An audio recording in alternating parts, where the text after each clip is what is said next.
regreso a platicar con el maestro Gonzalo Monroy. Él es analista del sector energético y exdirector general adjunto de planeación de la Secretaría de Energía. Gracias, Gonzalo. Me decían que ya estabas en línea, así es que te ofrezco una disculpa por y agradezco tu paciencia, pues. No te preocupes, Oscar Mario, qué gusto platicar contigo. Oye, bueno, a ver, pues finalmente lo que platicábamos, ¿no? Petrobras, la petrolera estatal, bueno, mixta brasileña, firma un memorándum de entendimiento con Petróleos Mexicanos, dicen para explorar oportunidades de negocio en el Golfo de México, revitalizar campos maduros e impulsar proyectos que contribuyan a incrementar la producción petrolera en el país. Comienzo por preguntarte, ¿por qué Petrobras y no alguien más? Bueno, qué buena pregunta, Oscar Mario, y todo arranca en febrero de este año, cuando el presidente Lula se acerca a la presidenta Claudia Sheinbaum y precisamente empiezan a hablar de esquemas de colaboración primero de país a país. La segunda iteración de esa conversación ya se baja precisamente a la empresa Petrobras y a Pemex. Idealmente era tratar de complementar sus capacidades. Petrobras es un líder global en aguas profundas y también en la interpretación de la sísmica para identificar prospectos de hidrocarburos, principalmente petroleros. Obviamente, ahí a cambio, lo que estaba buscando el presidente Lula es que México se comprometiera a comprar etanol de caña de azúcar para introducirlo en las gasolinas mexicanas. En el camino, pues ya se fue imponiendo la realidad, se dieron cuenta de que no es tan fácil que Petrobras pueda trabajar con Pemex, especialmente en modelos contractuales que no son competitivos para la empresa brasileña.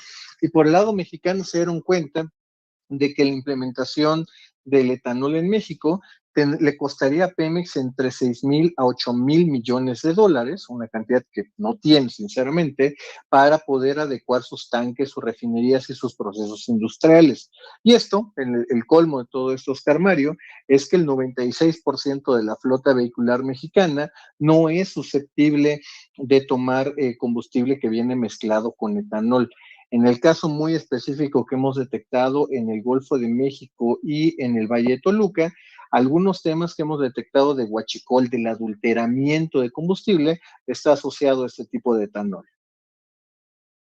Oye, a ver, te escriben de Belice, bonito Belice, ¿eh? Oye, te dicen, doctor Monroy, te dicen, a ver dónde lo dejé.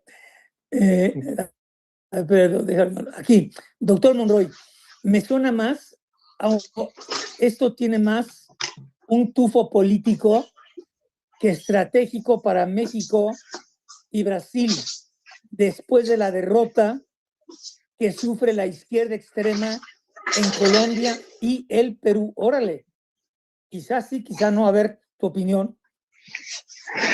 No tiene mucho que ver, sinceramente, porque esto, como mencionaba, ya se venía cocinando desde febrero de este año, bastante meses antes de las elecciones en Colombia. Efectivamente, lo que estaba tratando de hacer el presidente Lula era tratar de colocar sus productos, especialmente el etanol. Y esto es importante, Oscar Mario, porque lo hace el presidente Lula en anticipación a lo que los Estados Unidos logren negociar en ese tema con la renegociación del Tratado de Libre Comercio. En el lado americano, este etanol no viene de la caña de azúcar, sino del maíz. Y sabemos que uno de los grandes lobbies que tiene Estados Unidos es precisamente el de los granos.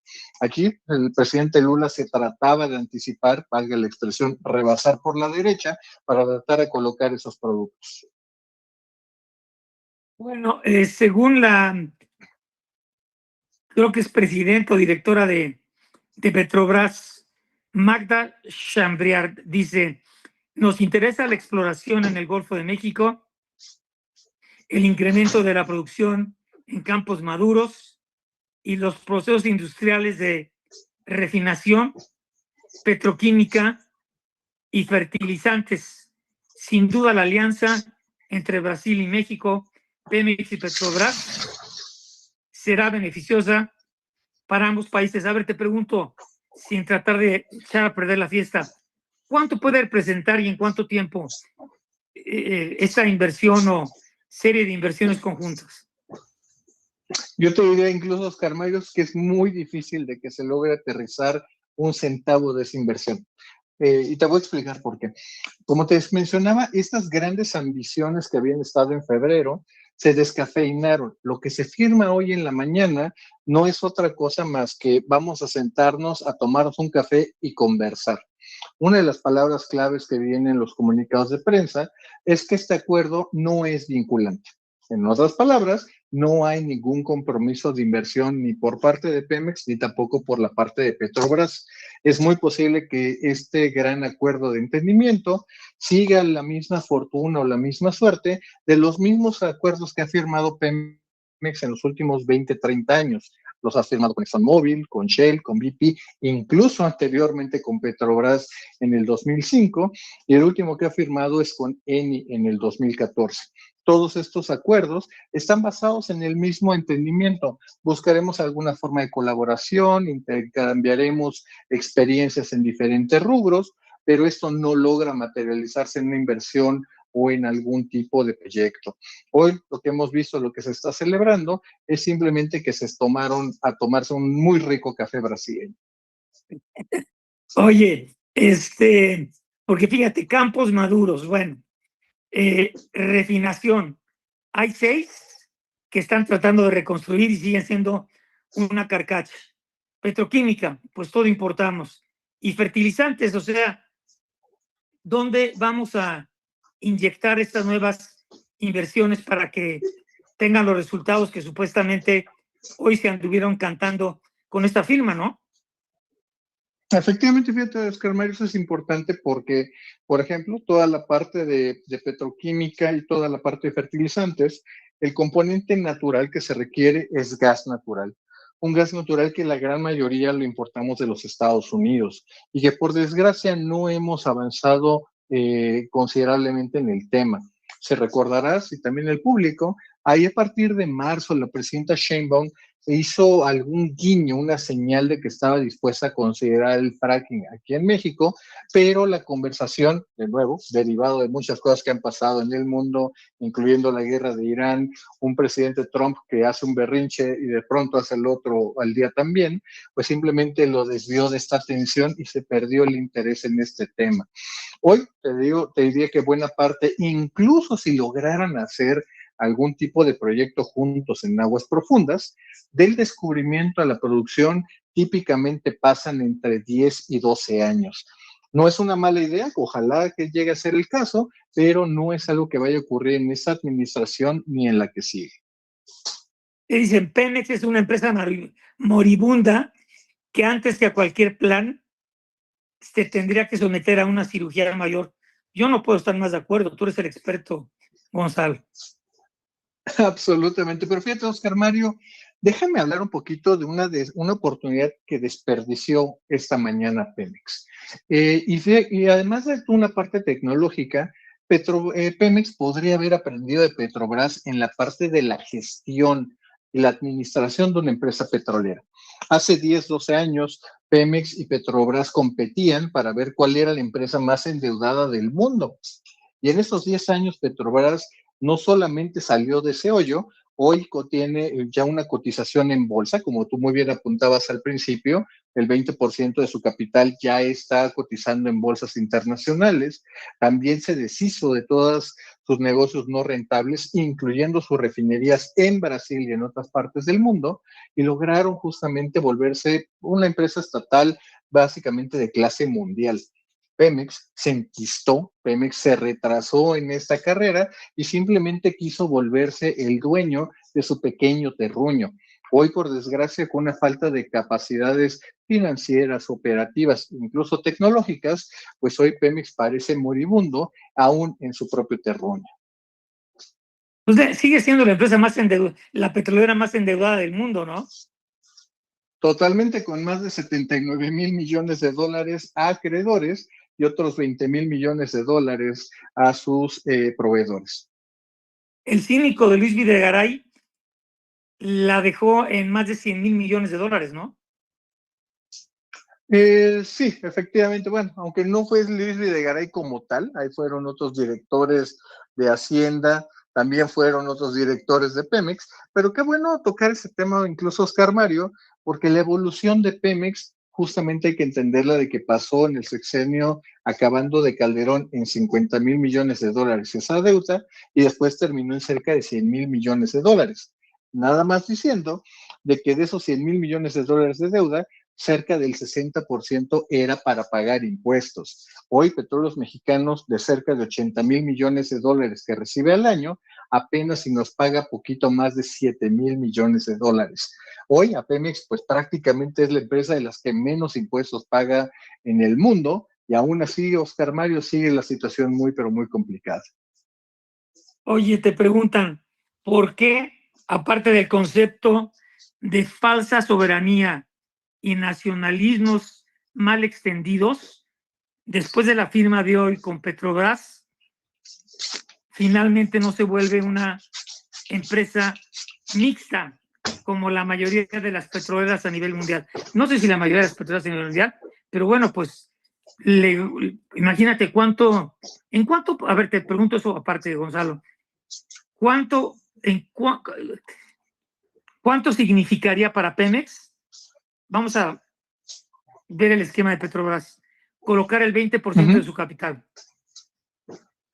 Esa es una pregunta un poquito más compleja, porque antes de hablar del valor, tenemos que hablar del valor político de que se tomara una decisión como esa. Sabemos que buena parte incluso del país diría, esa es una privatización y habría una oposición a ello. Vamos a pensar que se toman los arrestos para tomar una decisión tan aventurada. Salir a hacer esta emisión de deuda, Oscar Mario, por desgracia, no sería tan atractiva. Hoy el flujo de efectivo de Pemex, todo lo que hace de sus propias operaciones, termina perdiendo dinero. Si alguien comprara una parte de Pemex, pues lo más seguro es que estaría perdiendo su inversión, porque al día de hoy, por desgracia, sabemos de que Pemex depende de las inyecciones de capital que le hace la Secretaría de Hacienda. Vamos a decirlo de una manera más sencilla. Si alguien llegara a comprar una parte de Pemex, estaría esperando a que fuera el gobierno mexicano el que saliera a darles de nuevo su inversión. Sí, porque bueno, ahorita tiene que reportar porque emite deuda, nada más, y es pública. Te están preguntando, fíjate que no tengo yo los datos aquí, sobre la última emisión de deuda respaldada por Pemex y el gobierno mexicano, que fue un éxito. ¿Cómo continúa siendo tan exitosa este tipo de operaciones? Claro que sí. Ahí a lo que se refiere es a la emisión del año pasado de los famosos bonos precapitalizables. Ahí la emisión no la hace Pemex, la hace la Secretaría de Hacienda, que colocó alrededor de 23,000 millones de dólares a una tasa del 5,25%. Esto, para darles también una idea, es a la mitad de lo que saldría una emisión de petróleos mexicanos. A final de cuentas, el que va a pagar al final termina siendo el contribuyente mexicano, ya sea a través de la Secretaría de Hacienda que le dé el dinero para que Pemex pague sus cuentas, o bien dárselo en términos de impuestos y recaudación. Pero sí, efectivamente ahí es positivo porque se consiguió una menor tasa de interés, pero sigue siendo eventualmente una emisión de deuda. Oye, te preguntan, tenemos entendido que Pemex ha emitido deuda de muy largo plazo. No tengo tampoco los datos ahorita conmigo, pero así es, ¿no, Gonzalo? Efectivamente, hay una porción de la deuda, incluso es una emisión muy sofisticada la que se hizo en el 2011, cuando Pemex salió a emitir un bono perpetuo en la bolsa de Japón.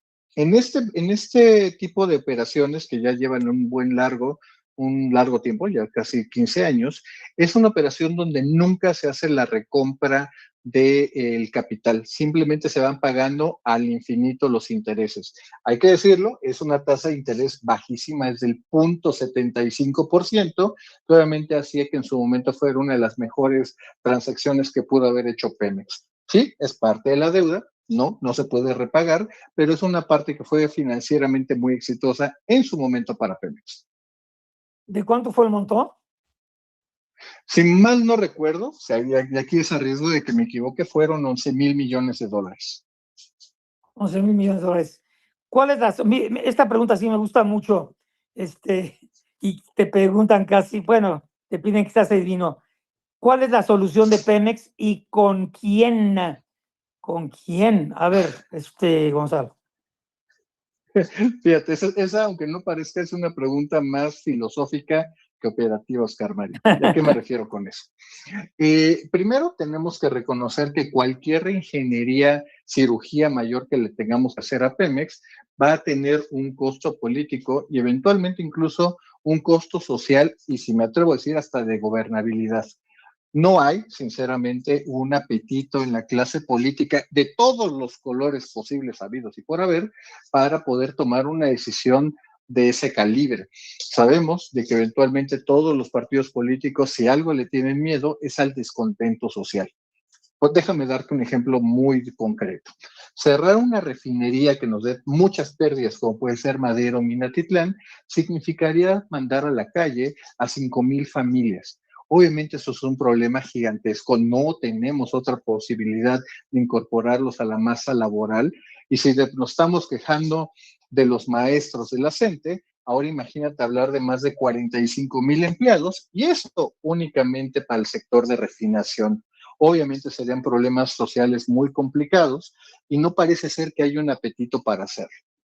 Habiéndote dicho esa respuesta, yo te diría de que Pemex sí tiene una solución, pero no es el Pemex que todo mundo piensa y del cual hemos crecido en los últimos 80 años. La reinvención de Pemex es posible, pero los costos no parece ser que haya quien los quiera pagar. Te piden, para la próxima me gustaría que platicaras con Oscar Mario sobre el país que más crece en el mundo, que es Guyana, Guyana Británica, ahí, la que es que se quería robar Maduro. Bien interesante, a ver si un día platicamos de eso, ¿no, Gonzalo? Por supuesto, nada más para darles un dato rapidísimo, Guyana pasó de ser un país que no tenía ninguna riqueza petrolera y muy cercano del 2030 va a estar produciendo cerca de 1 millón de barriles. Si la producción de México no empieza a levantar, muy probablemente en el 2030 México y Guyana estén produciendo lo mismo. Es una historia de éxito, es una historia donde va a llegar una riqueza petrolera como muy pocos lugares han visto en la historia, pero bueno, parece ser que están tomando las lecciones de diferentes partes del mundo para hacerlo funcionar bien.